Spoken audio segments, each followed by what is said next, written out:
Hey everyone, Margarita here. This is part 5 of the Tony Bologna situation. And in this video, I'm going to talk about why you should never try to hustle a hustler. So, many people know by this point, because I've released about 200 videos so far as I'm filming this today. Many people already know that I've worked in the adult entertainment industry for almost 20 years. And not only that, but I had many other streams of income along the way from the time I was a teenager. A lot of these streams of income have overlapped over the course of all this time. And from day one, because I had to deal with so much as a young child and knew I had to be on my own right when I turned 18, I was a hustler at a very young age. As a teenager, I was legitimately making all types of money, more than what most adults were making at that time when I turned 18. So that's how I was able to buy a house when I was 18 years old. It was a mobile home, but it was brand new. And I was able to do that because I was always hustling. I always had more than one stream of income, kept it going all along the way, until I became injured, and then everything became limited. That did not happen until I turned 32. And uh, things became extremely limited for several years before I was able to begin picking up the pieces to regain numerous streams of income and several $100,000 in treatment out of pocket. So it took all that to get back to how I was already running things many years ago. And I did lose about 10 years. And the reason I'm still alive is because I'm a hustler and I've always been one. So when we get to the Tony Bologna situation, from day one, from the time he was messaging me after he became my court appointed attorney, and he continued to message me here and there throughout a couple month period and was trying to get me to go out to different bars and hang out, still not comprehending that that's not my lifestyle. I'm all about my money. I had many things running at that time. My dad had just become injured. My son and I were still injured ourselves, and we had just been forced away from our main home. So we were living in quite a bit of chaos while I was still producing the proper amount of money to keep everything running. I didn't have extra time on my hands to do anything else. And even prior to that, prior to being forced from our homes, I still wasn't able to do extra activities or go out or anything. We were still piecing together daily functioning, because at the root of everything, it's my money that holds everything together and builds and provides. So that's the bottom line. And it's always been the bottom line, no matter what, throughout the course of my entire life. Because when I was very young and I got my first home, I knew I had nowhere to turn and I had nowhere to fall back on, nobody to turn to. So I knew I had to maintain my income no matter what. So that's always been my number one rule all these decades. So at this time, it's extremely my number one rule, because that's how we maintained staying alive. I was just barely making the money that I needed and only working those 1 or 2 nights a week, or sometimes not at all, just to get through treatment, at least until COVID happened. And that's what provided the full pay for me to recover to the degree that I did after I came back after COVID. But still, because I'm a hustler, I maintained that amount of money when I should have never been standing, driving, or working. And I was able to barely get that money. So that was still our situation, because we had lost so much time, so much money. There had already been several restarts from nothing. And my top priority is always my money and my streams of income and getting everything back in line from each wipeout that my mother causes financially, and getting things back to where I have it, where I've had it all along. And then I have to restart and get it all back to where it was each time this has happened. That's what was still going on at that time. So, yes, I was still maintaining the money, and getting to work in the manner in which I was supposed to be. But with my dad's injury being new, it was making it a lot more complicated. So during that time, because I still had to make sure that money was always gotten to, I just didn't go home during the week, and I slept on my friend's couch to make sure I could get to my dad, because her house was not far from where he was at. So that was how I maintained being able to do that during that time period. But again, at the root, I still need to make sure I'm at work every weekend to continue putting things back together from all of my mother's previous recent escapades. So at the time, Tony Bologna's messaging me, wanting me to go out to some bar, wanting my friend whose house I'm at to come with me. She has a child on the spectrum, and she was not trying to do that either at this time. Neither one of us were doing anything like that. We were literally just trying to make sure the two of us were getting enough sleep so we could get through life. So still at the root of everything, my mentality is always my money, keeping everything in line in that manner. And he did not understand that, or we didn't talk about it. And I also don't come out and tell people that either. But that's how I managed to keep everything together all these decades with all the harassment and crimes and wipeouts, because I operate in that manner. So so we didn't end up, going anywhere or any of the times he was asking. But then when I had the opportunity, when I had the slow weekend for Memorial Weekend at work, which I already knew it would be slow, but I knew that I should make some type of minimal amount of money. And at this point, I needed further information, and I was extremely red flagged already that he was involved with this group of people and their crimes just based on the first phone call that we had had a few months prior. So that's where I took the opportunity to invite him to my work, just to see what he wanted. And if I'm ever questioning anybody about anything or wanting to talk to somebody about anything, I would usually bring them to my work on a slower night, just so I don't have to meet people in my home, because I also don't bring people to any of my homes. So that's what I did. And he also misjudged the entire situation because he came on one of the slowest nights of the year where there was not very much cash flow, not very many customers. It was very slow. And that doesn't mean anything. You can still make hundreds or thousands of dollars in a night like that. So I believe his perception was a little off just because of what was going on in the establishment that night. And right away, um, he didn't at any time attempt to go in the back or spend any real money or get any dances, because that's where the majority of the money is made, in those establishments. And generally, if someone invites you to their place of employment and one of these places is their place of employment, you would generally at least go in the back and get a few dances. If it was not a 15-minute, half hour, or hour, you would still spend a few dances back there no matter what. And at no time did he ever try to do that. But this was the first mistake. Not really the first, because he made several mistakes in this one night. But this was one of the mistakes, because any girl that works in that industry that's in their right mind and is on the level I'm on or above me, would never talk to somebody outside of the establishment if the customer did not come in, whether you knew them or not. If the customer did not come in and spend several $100s or $1,000+ no girl in their right mind would ever talk to any individual outside of the establishment, regardless, going forward. So that was another big mistake that Tony Bologna made, and was not comprehending the industry, and that I'm truly a hustler, and that's how things work. And if I was not in the mentality that I've been in all these decades, we wouldn't even be alive. And I definitely wouldn't own the home that I own. So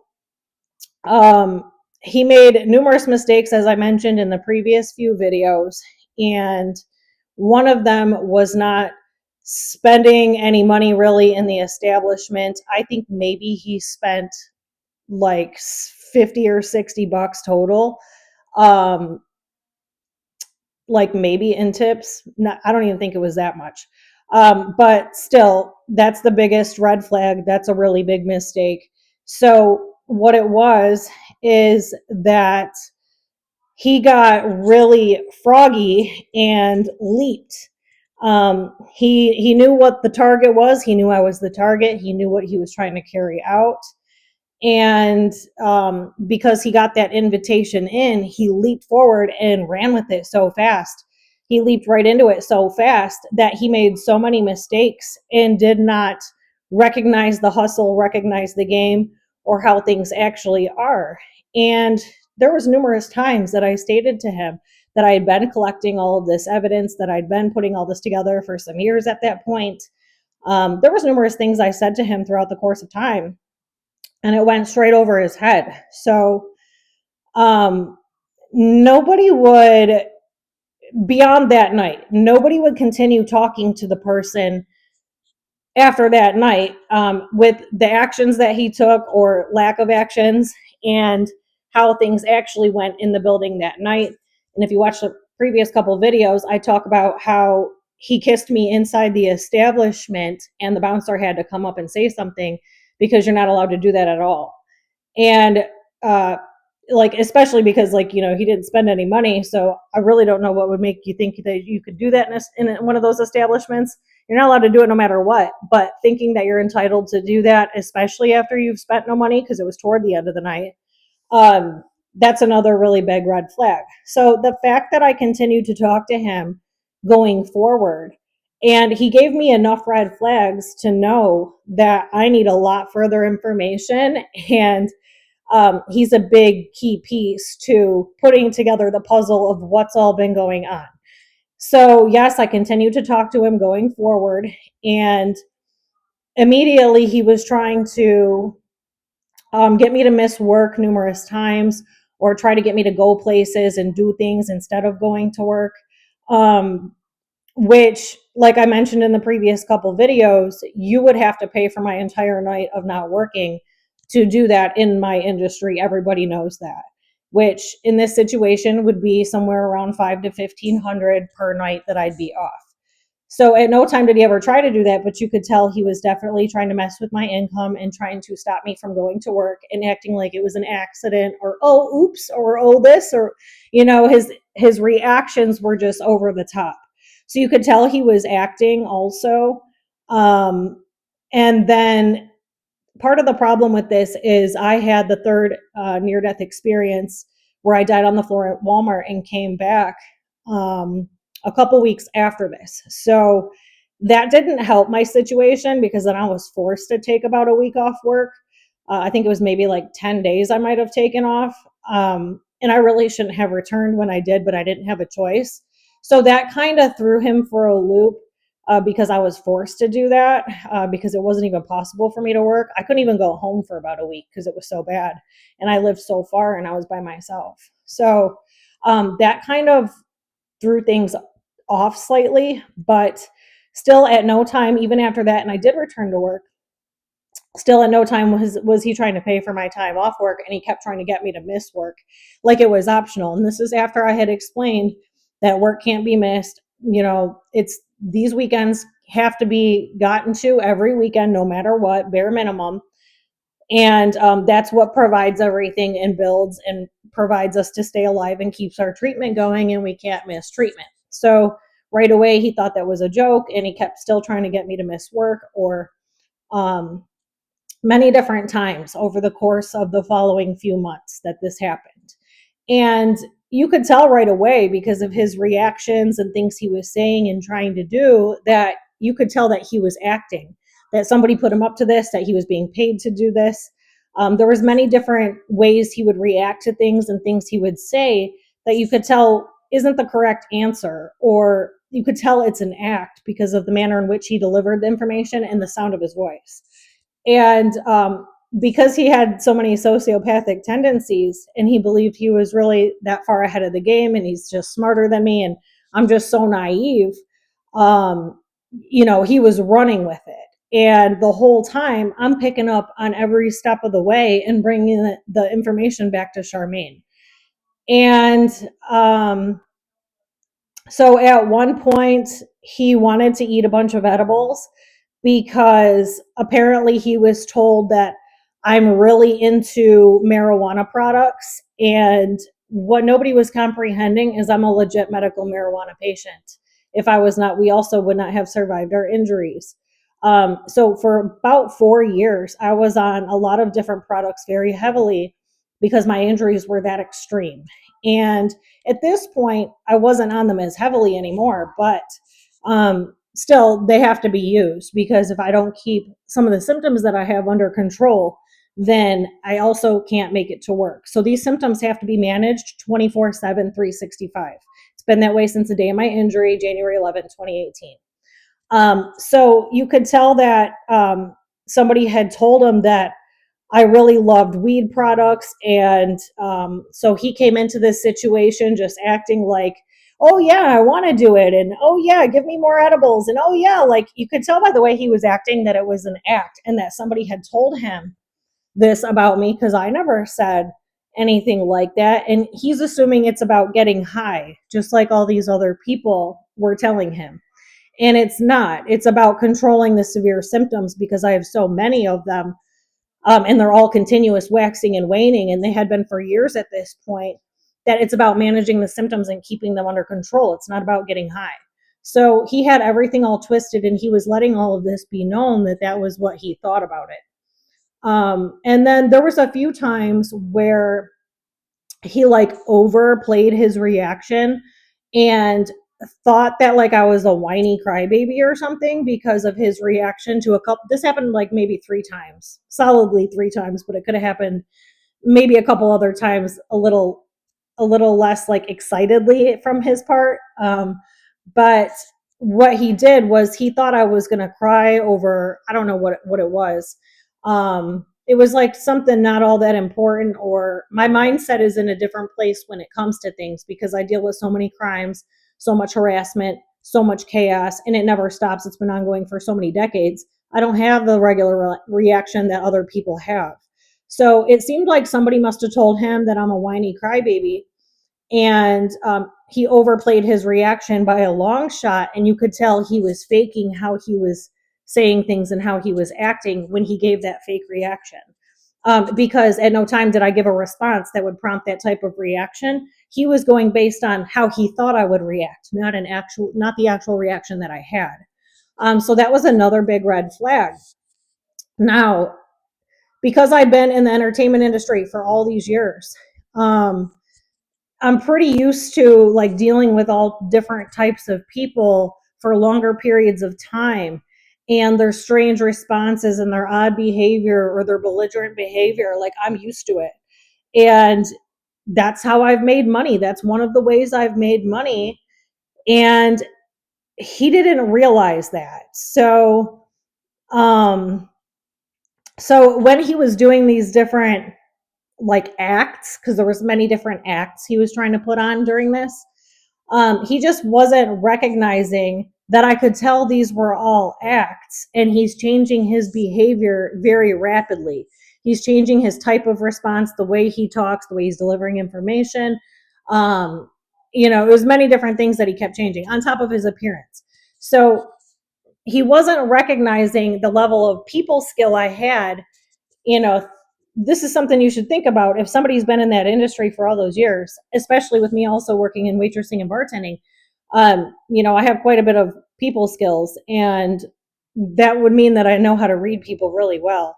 So the way he was responding to things was giving himself away over and over again, and then his behavior would just change so rapidly, and then he'd flip back to like something else, because it was all a skit, it was all an act. And I just kept bringing the information back to Charmaine, all these strange things that he was doing. And I knew there was like more to it. I didn't understand what it was at first, like what exactly, which part of what's going on that he's involved in. So it didn't take me too long. But then I knew for sure.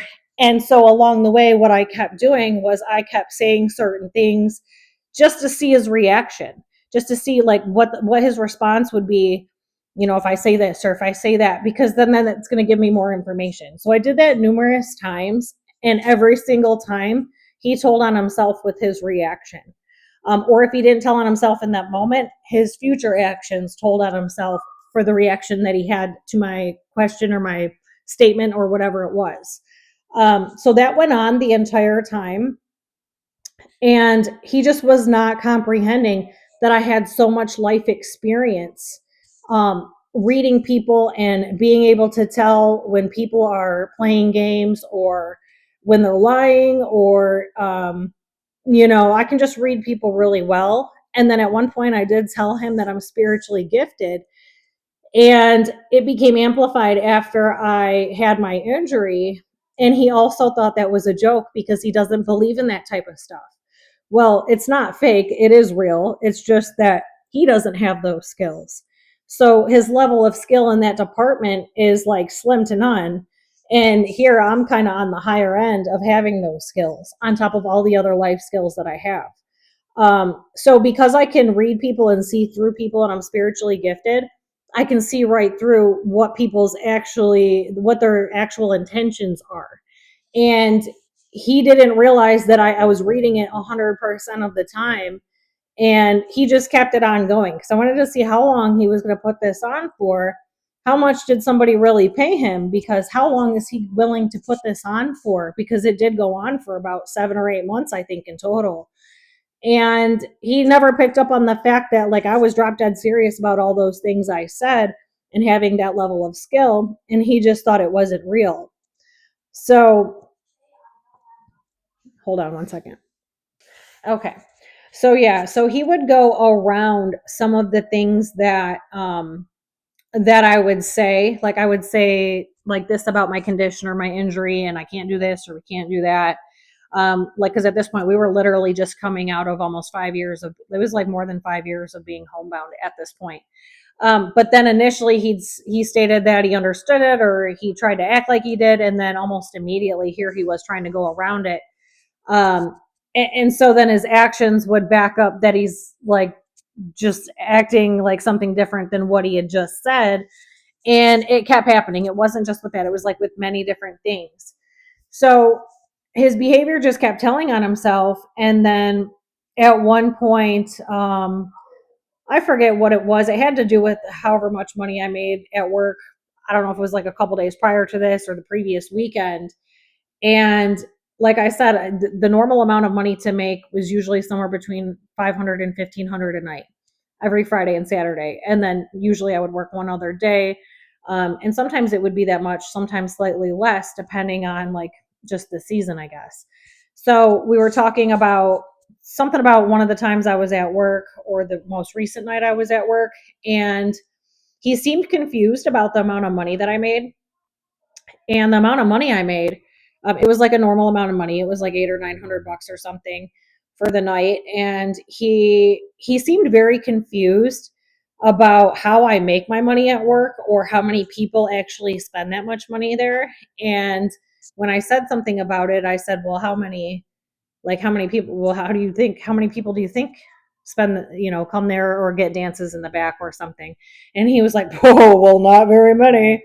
And I'm like, no, like a lot of people do. How do you think we make our money? And he was like, well, I don't know. So I was like, well, how do you think I make my money? And he's just acting like that's not reality. So I don't know who gave him this information on how much he thinks I was supposed to be making at work, but that's how much it had been the entire time I had been. That's just the one establishment. It was the same amount, or like that same range, just about every night I ever worked there. The whole like 6 years I was just in that one establishment consistently. So for some reason, he seemed to think that the amount of money I made, I was either lying about it or that's not a normal amount of money. And then he was also seeming to think that the patrons that come in the establishments are not in the back getting private sessions or private dances, and acting like that's something that nobody does, when that's what these establishments are for. That's what people come there to do.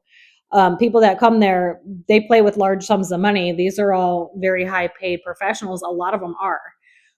Now there is, people a little less than that maybe don't spend as much, but they still spend some money.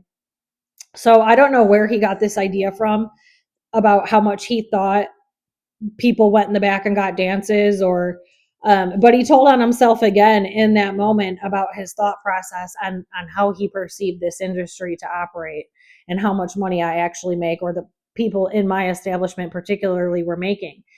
So he told on himself again right there. And then at one point he had said that he thought I was going to send him a bill for sex.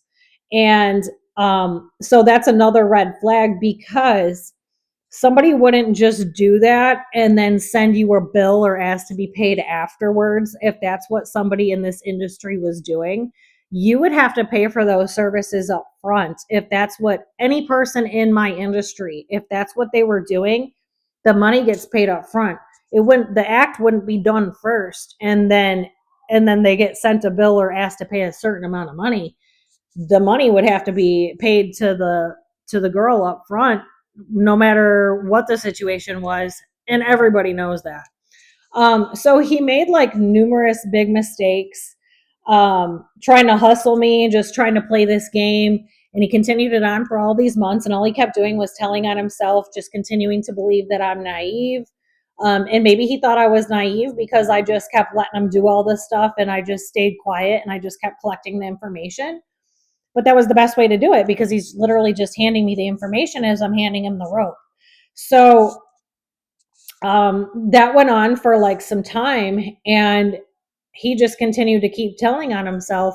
And at the root of all of this, he's doing all this to gain access to the rest of the missing stolen trust fund, and that's what he was paid up front to do. So I'm 100% certain he took payment up front. And then all of those pictures that he took along the way, of us, even though I'd said I charge $100 a picture, I don't take pictures with people because of my line of work. And I've been operating this way since like 2012-ish, 12 or 13. I had been doing it that way, because I knew that someday my story would be famous, and eventually I'm going to become known for what I've done and the situations I've been through and what's all been going on.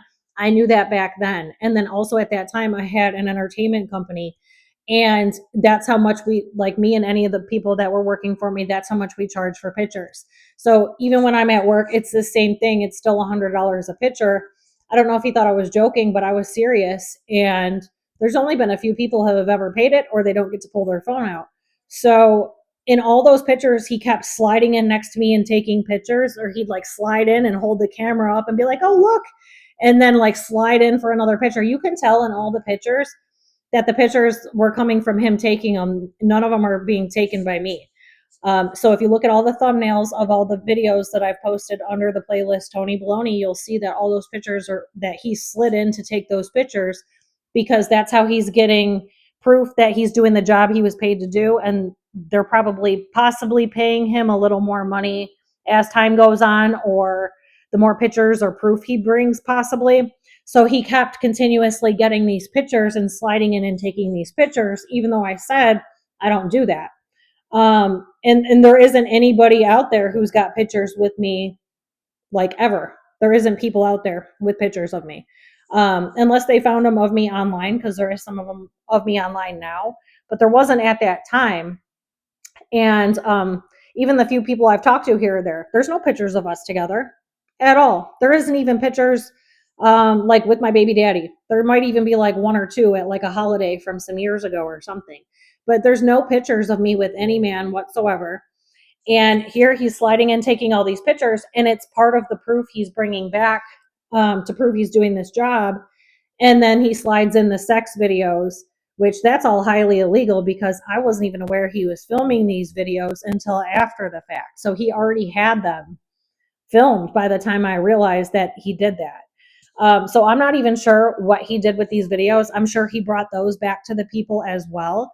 So if I'm charging $100 per picture of me, and then I didn't authorize these sex videos, there's definitely none of those of me with anybody ever. So, that's worth like $10,000 right there. If I charge $1,200 for an hour of dancing, then yeah, it's going to be like 10 grand for like 2 minutes of a sex video. So that's just the reality of the situation. And that's more of him telling on himself, basically trying to hustle a hustler. So the whole time he's thinking I'm naive, and really I'm at the top of my game. And I've been the biggest hustler my whole life, and I've made honest money my entire life. And here I am building success, building success. And I'm always on my hustle, and I make large sums of money in very short periods of time. And it's always been that way. And he did not believe that that was reality based on whatever false information he was given. And here he just keeps telling on himself and telling on himself. So yeah, he was literally trying to hustle a hustler, and I just sat back and let him keep trying to do it, because I knew in the end he was just going to end up fully telling on himself, which I was correct, because that is how it played out. But he just assumed from the jump that, like, he felt so entitled to jump in and just thought that like he had this in the bag.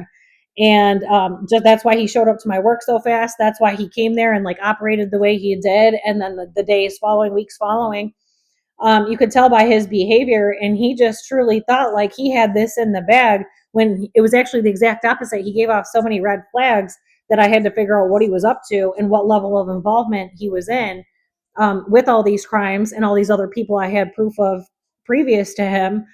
And he just, it went right over his head that he was trying to hustle a hustler. And that's a really big mistake any person in any industry could make, is, or any department, any type of life situation. Anyone trying to hustle a hustler, you're going to lose. Anybody. So that's what happened there. And I just kept gathering the information till he ended up totally shit faced and blowing snot all over the bar. And just like that's kind of how it ended. And like I said, I did have to try to like text him to get further information and see his response to other things down the line. So because there was like a long pause in between the times those happened, I will come back and talk about those in the next video, because there was probably about a, like, I don't know, maybe a 8 to 12 month mark where there was a big pause where like we didn't communicate at all. But then out of the blue, he's trying to communicate with me, still believing I'm naive, still trying to hustle a hustler is basically what he was doing. But then I said certain things to just see what his response was. So I will come back and talk about those situations, like from that point leading up into the current and what's gone on, because it all plays a role in the crimes he's involved in and what he's up to in the background and his level of involvement and the people he's connected to and what's going on. So that is what happened in these different situations that were going on with him. And I just had to put that information out there, because I'm sure the people he has talked to about all this just wholeheartedly believed I was so naive, and whatever he was saying to them, they probably believed. None of that's even reality. So, yeah, he like way overestimated himself in his actions and just kept telling on himself every step of the way. And that's why I was sitting there collecting the information so patiently. But I will be back with more. Thanks. Bye.